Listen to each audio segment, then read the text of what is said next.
पहले सिंपल सी बात है, जब शुरू से स्टार्ट कर रहे हैं वर्ड, वर्णों के सार्थक समूह को, यानी सुनिए, जैसे भाषा की सबसे छोटी इकाई को वर्ड कहते हैं, भाषा की न्यूनतम इकाई को वर्ड कहते हैं, भाषा की लघुत्तम इकाई को वर्ड कहते हैं। वह छोटी से छोटी ध्वनियां जिसके और अधिक टुकड़े ना हो सके उसे वर्ड कहते हैं। वर्णों के सार्थक समूह को शब्द कहते हैं। वर्णों के सार्थक समूह है जिसका एक निश्चित अर्थ निकलता है तो उसे शब्द कहते हैं।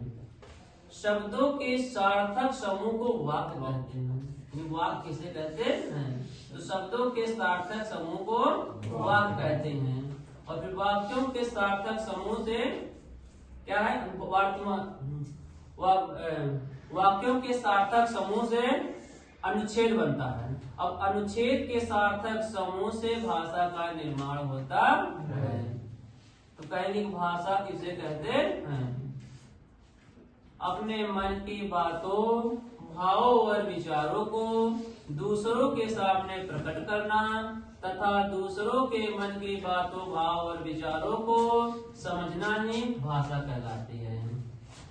भाषा के मुख्य रूप से दो भेद होते हैं, मौखिक भाषा और लिखित भाषा।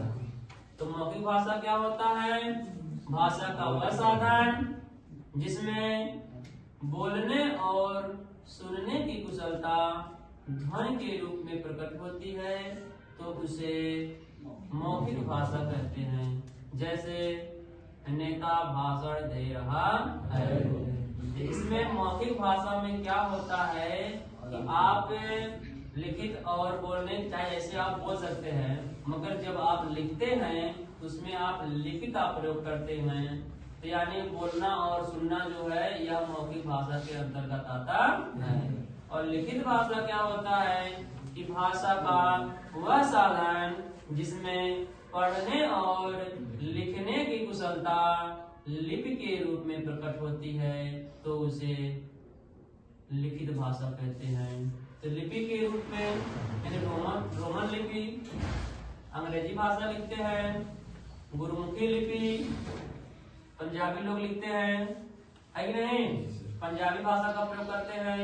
और देवनागरी लिपि का प्रयोग हम लोग करते हैं, जैसे हिंदी हुआ, नेपाली हुआ, मराठी हुआ, ये सब किसके, संस्कृत हुआ, इस सब किस लिपि में करते हैं हम लोग प्रयोग?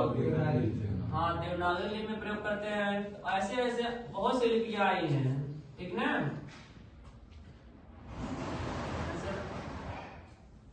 और उसके बाद देखिए